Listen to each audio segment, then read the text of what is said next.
کہ آپ تھوڑے پیسے زیادہ ڈالر بنا لوگے، یہ ضرور ہوگا کہ آپ کے پاس اچھے مکان آ جائیں گے، آپ کے پاس موٹر آ جائے گی، اچھے کپڑے پہن لو گے، مگر پھر دوسری طرف جو نقصان ہو رہا ہے وہ نقصان کی کوئی قیمت ادا نہ ہو سکے گی، اور وہ نقصان ہے روحانی نقصان۔ روحانی نقصان، اگر ہماری روحانیت مضبوط ہے اور دنیا کی حالت کبھی کمزور بھی ہو گئی تو انشاءاللہ روحانیت مضبوط ہونے کی وجہ سے ہماری دنیاوی کمزوریاں تکلیفیں بھاگ جائیں گی۔ لیکن ہماری اگر روحانی حالت کمزور ہو گئی تو دنیا کے اندر چند برسوں کے لیے آپ کو کبھی مال و دولت اور مل بھی گیا مگر آخرت خراب ہو جائے گی۔ اسی دنیا کے اندر دکھ اٹھانے پڑیں گے، اور پھر ان دکھوں کے اندر روحانیت کمزور ہونے کی وجہ سے ہمیں کوئی چھڑا نہیں سکے گا۔ یہ ہماری روحانی سائیڈ ہے، ہماری مذہبی اور دینی سائیڈ ہے جو ہم کو دنیا کے مشکلوں اور دکھوں کے اندر مضبوط رکھتی ہے، کیونکہ جو قوت ہے وہ اندر سے آتی ہے۔ 2-3 ڈاکٹرز بیٹھے ہوئے ہیں یہاں، ان ڈاکٹروں کو کسی وقت جا کے پوچھو، ان کے پاس سینکڑوں ہزاروں مریض آتے ہیں، ان مریضوں کے اندر ایسے بھی بہت ہوتے ہیں کہ جو مریضوں کی قوت ارادی یعنی ول پاور ویک ہو گئی ہوتی ہے، ان کا یہ ڈاکٹر لوگ اچھی طرح علاج نہیں کر سکتے، ان کی ول پاور کمزور ہو گئی ہے، اور ڈاکٹر اس کو کتنا بھی سمجھاوے، اس کو دوا دارو دے لے، مگر اگر اس کی ول ہی نہیں اچھا ہونے کی تو ڈاکٹر دوائیں دے دے کے اس کو اچھا نہیں کر سکتے، نہیں کر سکتے۔ اور ول پاور کمزور ہو جانے سے انسان نا امید ہو جاتا ہے، نا امید ہو جانے سے وہ اداس ہو جاتا ہے، اس کی ہمت ٹوٹ جاتی ہے، یہ سائیکولوجیکل کیس بن جاتا ہے، سائیکولوجیکل کیس میں سے بن کے سائیکیاٹرک کیس بن جاتا ہے، اس میں سے نکل کے وہ شیزوفرینک بن جاتا ہے، پاگل بن جاتا ہے۔ مگر جہاں دین ہوتا ہے، جہاں مذہب ہوتا ہے، تو مذہب کے تھرو سے ایک بڑی اعلیٰ درجے کی قوت جو آسمان سے اترتی ہے اس کے اندر پڑی رہتی ہے، کیونکہ اس نے اپنا پلگ لگا رکھا ہے مذہب کے ساتھ، اور مذہب جو ہے وہ خدا کی قوت ہے، دین جو ہے وہ خدا کی رستہ ہے، تو اس کو اندر سے قوت ملتی رہتی ہے، دنیا کے دکھوں کا سامنا کرتا رہتا ہے، کوئی بات نہیں، میرا مولا بیٹھا ہوا ہے، سب دکھ اٹھاتا ہے، راضی خوشی سے اٹھاتا ہے، اور آخر لڑتے لڑتے ایک دن اپنے تمام دکھوں کے اوپر قبضہ کر کے ان کو دور کر دیتا ہے، پھر آباد ہو جاتا ہے۔ اگر ایمان کی قوت گھٹ گئی تو پھر اس کو کوئی بچا نہیں سکتا۔ ہماری دعا کے اندر ہے اللہم یا مولانا من کا قوتی، میری جو قوت ہے وہ تیرے سے ملتی ہے مجھے، انتا قوتی پہلی دعا کے اندر ہم اس طرح سے پڑھتے تھے، ابھی دونوں دعاؤں کے اندر تھوڑا فرق ہو گیا، لیکن انتا قوتی کہو یا من کا قوتی کہو مطلب ایک ہی ہے کہ میری جو قوت ہے وہ تیرے طرف سے ملتی ہے، یا تو ہی میری قوت ہے۔ اور حقیقت میں خدا آل مائٹی ہے نا، خدا جو ہے وہ اومنی پوٹنٹ ہے، پوٹنٹ کہتے ہیں قوت اور طاقت کو، ہر جگہ موجود ہے، اور وہ آل مائٹی ہے، ہر طرح کی قوت اس کے اندر ہے۔ عربی کے اندر ہم کہتے ہیں کل شیء قدیر، ہر شے کے اوپر قدرت رکھنے والا۔ تو اگر وہ ہمارا دوست بن جائے تو وہ آل مائٹی جو بہت طاقتور ہے، اس سے زیادہ کسی کی قوت نہیں، اس کے پاس سے ہم کو جو قوت ملے تو اس کا کیا کہنا، اس قوت کا تو کوئی دوسرا اور مقابلہ کر ہی نہیں سکتا۔ دنیا کی تمام دکھ جو ہیں اس قوت کے سامنے ہیچ ہیں۔ اب خیال کرو، ہمارے سامنے ہمارے ہی اپنے مذہب دین کے اندر بہت سی اس قسم کی حقیقتیں اور اس قسم کی مثالیں موجود ہیں۔ رسول اکرم نے اپنی نبوت کا اعلان کیا، جو ہی اعلان کیا تو نبی کریم کے جو رشتہ دار تھے وہ دشمن بن گئے، حالانکہ یہ جانتے ہوئے بھی کہ محمد نے ساری زندگی کبھی جھوٹ نہیں بولا، یہ جانتے ہوئے بھی کہ محمد ہے وہ امین ہے، اس میں کوئی برائی نہیں، مگر جو ہی رسول اکرم نے اپنی نبوت کا اعلان کیا آپ کے رشتہ دار دشمن ہو گئے، ان کی دشمنی بڑھتی گئی، یہاں تک بڑھی کہ اللہ تعالیٰ کا حکم ہوا کہ اچھا ابھی تم شہر چھوڑ کے چلے جاؤ۔ حضور مدینہ آ گئے۔ مدینے کے اندر انصار پہلے سے ہی مسلمان تھے، اور مکہ میں سے بھی بھاگ کے کچھ لوگ ادھر آ گئے۔ تو مکہ کے لوگ بھاگ کے ادھر گئے تو مکہ والوں کو ندامت اور شرمندگی ہوئی کہ بھئی ہمارا ان لوگوں کے اوپر زور نہ چل سکا۔ یہ چیز سے مکہ کے جو مشرکین تھے ان کو بہت برا محسوس ہوا، شرم بھی آئی، غصہ بھی آیا۔ چلو انہوں نے 1050 آدمی اکٹھے کیے لڑنے والے، ابو سفیان کی سرکردگی سپہ سالاری کے اندر اور ابو جہل کے انسٹیگیشن کرنے کے ساتھ یہ لوگ ادھر مدینے کے اوپر حملہ لے کے آئے۔ 99 مسلمان ہوئے، جس میں غریب کسان زیادہ تھے، پیسے والے اور بہت بڑے انفلوئنس والے تو بہت تھوڑے تھے۔ حضور نے اعلان کیا کہ بھئی یہ لوگ آتے ہیں لڑنے کے لیے۔ مسلمان کھڑے ہو گئے، 1050 آدمی بدر میں آ کے ٹھہر گئے، یہاں سے 313 گئے، لیکن یہ 313 میں 3 آدمیوں کے پاس بھی تلواریں نہیں تھیں، سواری کسی کے پاس بھی نہیں تھی، ایک تھا جس کے پاس ایک گھوڑا تھا، ہتھیار ہی نہیں تھے۔ یہاں تک کہ لوگوں نے لڑنے کے لیے اونٹ کے پاؤں کی ہڈیاں اٹھائیں، ان کے پاس لکڑی بھی نہیں تھی، کیونکہ عربستان میں لکڑی ہے ہی نہیں، بہت کم ہے، تو لکڑی نہیں تھی کہ بہت بڑا کوئی شتیر اٹھا لے گئے۔ لوہے کی چیزیں بھی بہت کم تھی، مگر جو کچھ بھی ہاتھ میں آیا، کسی کے ہاتھ میں اونٹ کے پاؤں کی ہڈی آ گئی تو وہ ہڈی لے کے چلا گیا۔ 2 لڑکے تھے 11 12 برس کے، جب ریکروٹمنٹ ہوتی تھی بدر میں جانے کے لیے تو بچوں کے لیے حکم نہیں تھا۔ اب یہ بچے جب ادھر گئے اور سب لائن میں کھڑے تھے ریکروٹمنٹ پہ، تو یہ بچے اپنے انگوٹھوں کے اوپر کھڑے ہو گئے تاکہ ان کا قد 2-3 انچ بڑا نظر آئے۔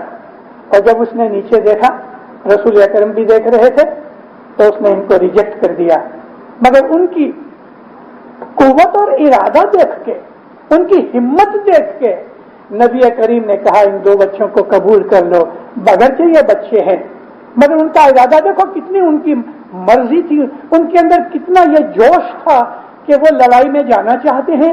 عمر کم ہونے کے حساب سے، قد چھوٹا ہونے کے حساب سے قبول نہیں کیا جاتا، تو وہ اپنے پاؤں کے پنجوں پہ کھڑے ہو گئے تاکہ ان کو قبول کیا جائے۔ ان کی یہ نیت دیکھ کے نبی فرمایا ان کو لے لو۔ آپ کو معلوم ہے انہی 2 بچوں نے ابو جہل کو مارا جو سب سے بڑا دشمن تھا، انہی 2 بچوں نے ابو جہل کو مارا کہ جو ہاتھ میں نہیں آتا تھا۔ کہنے کا میرا مقصد یہ تھا کہ قوت تھی، جوش تھا، ایک دل تھے، ایمان سب میں یکساں تھا۔ مر جائیں گے تو اللہ کے پاس ہم شہید کہلوائیں گے، اگر زندہ رہے تو فخر کریں گے کہ ہم اللہ کے راستے میں جہاد میں گئے تھے اور زخم کھائے۔ کیا قوت تھی! یہ قوت کدھر سے آئی؟ 1050 آدمی دشمن، جس میں بڑے بڑے ہٹے کٹے بڑے بڑے پہلوان شاہزور تھے، کشتی لڑنے والے، اور بڑے بڑے حرب زدہ تھے، یعنی ملٹری کے اندر بڑے لڑائیاں کرنے والے تھے۔ ان تمام پہلوانوں کے سامنے یہ 313 کا جتھا، جن کے پاس تلواریں نہیں تھی، لڑنے کے لیے بھالے نہیں تھے، ان کے پاس تیر کمان 2-4-5 آدمیوں کے پاس تھے، ان کے پاس سپیئرز نہیں تھے، تو ان کی ہڈیاں اٹھا لی۔ یہ جوش تھا، یہ قوت تھی ایمان کی۔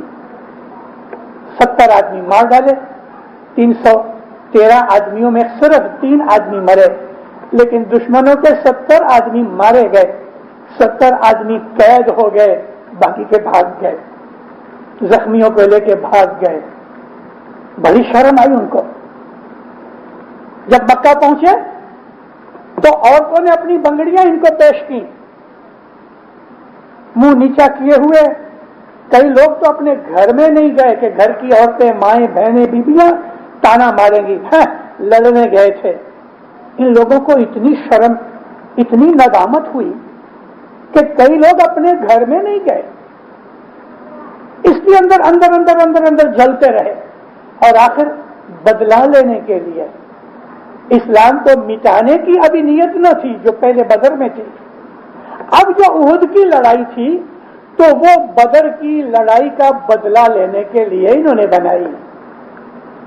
میں آپ کو ہسٹری بیان نہیں کرتا، یعنی سنانے کے لیے صرف یہ کہنا چاہتا ہوں کہ اسلام کے اندر جو محبت اور ایمان خدا کے اوپر اور اس کے رسول کے اوپر تھا، اس محبت اور ایمان، کیونکہ ایمان اور محبت مکسچر ہے، اگر ایمان میں محبت نہیں تو وہ ایمان ادھورا ہے۔ جس ایمان کے اندر علی نبی کی محبت نہیں وہ ایمان ادھورا ہے، اس میں قوت نہیں ہے۔ ایمان ضرور ہے مگر قوت ہوتی ہے کہ جب محبت آتی ہے، تو محبت سے بھلا کیا بنتا ہے؟ محبت جو ہے نا وہ طلب نہیں کرتی بلکہ دیتی ہے۔ محبت میں ڈیمانڈ نہیں ہوتی، محبت میں سوداگری نہیں ہوتی، تم مجھ سے پیار کرو میں تم سے پیار کروں، یہ محبت میں نہیں ہوتا، یہ دنیا میں ہوتا ہے۔ مگر اللہ رسول کے ساتھ، علی نبی کے ساتھ ہم جو ایمانداری رکھتے ہیں دینداروں، اس کے اندر ہماری ڈیمانڈ کچھ نہیں، ہم تو سرفروش ہیں، ہم تو اس کے اوپر فدا ہونے کے لیے ہیں، ہم اس کی کوئی قیمت نہیں مانگتے۔ یہی وہ بات تھی کہ اللہ تعالیٰ نے قرآن کے اندر فرمایا، لکھا ہوا ہے، اے نبی کہو ان کو کہ میں تمہارے پاس اپنی رسالت کا، اپنی نبوت کا کوئی معاوضہ اجر نہیں مانگتا، لا اسألکم اجر رسالت، میں اپنی رسالت کا تمہارے پاس سے میں اجر نہیں مانگتا، کیونکہ جو محبت دین کی محبت ہے، اللہ رسول کی محبت ہے، جس کو ہم علی نبی کی محبت کہتے ہیں، اس کے اندر تو ہمارا سر اس کے پاؤں میں پڑا ہے۔ ہم اپنی ایمان اور اپنی محبت کی کوئی قیمت نہیں مانگتے، ہم تو یہ چاہتے ہیں کہ تجھ پہ فدا ہو جائے۔ ارے رسول اکرم کی آرزو سنو، رسول اکرم کی خود کی آرزو سنو۔ نبی کی ایک دفعہ آواز کرتے تھے، بس آپ کو تھوڑا جوش آیا، حضور کہتے ہیں، اے اللہ میں آرزو کرتا ہوں، میری خواہش ہے کہ میں تیرے راستے میں شہید ہو جاؤں، پھر میں زندہ ہوں، پھر میں شہید ہو جاؤں، پھر میں زندہ ہو جاؤں، پھر میں شہید ہو جاؤں۔ یعنی حضور کی آرزو کیا تھی کہ میں مر جاؤں، پھر زندہ ہوں، پھر مر جاؤں، مگر تیرے راستے پہ شہید ہوتا رہوں۔ حقیقت میں یہ تو ہندوؤں کی دعا ہے۔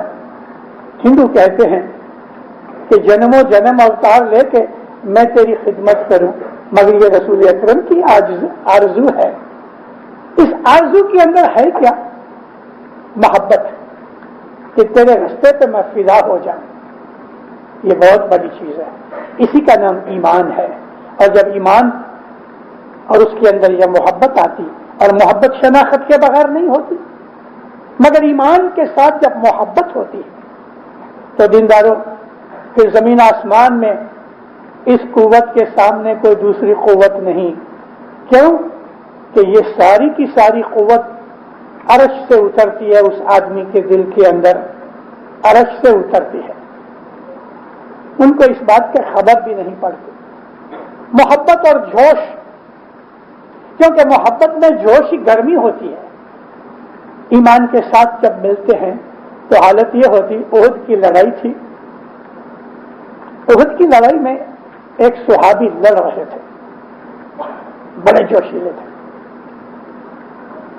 گھوڑے پہ بیٹھے تھے، لڑتے لڑتے کسی دشمن نے ماری جو تلوار تو ایک ٹانگ کٹ گئی، گھٹنے سے نیچے پاؤں کٹ گیا۔ اب پاؤں کٹ کے گر گیا ہے، خون بہ رہا ہے، لیکن اس کو پتہ ہی نہیں، اس کو معلوم ہی نہیں، درد بھی نہیں ہوا، کچھ بھی نہیں ہوا، کیونکہ جوش یہ تھا کہ دشمنوں کو ماروں، مگر خود کا پاؤں اڑ گیا، بالکل زمین پہ گر گیا ہے، اس کو پتہ بھی نہیں لگا۔ آخر جب کافر بھاگ گئے اور ذرا آرام ملا تو کسی نے اس کو کہا کہ دیکھ تیرا پاؤں اڑ گیا،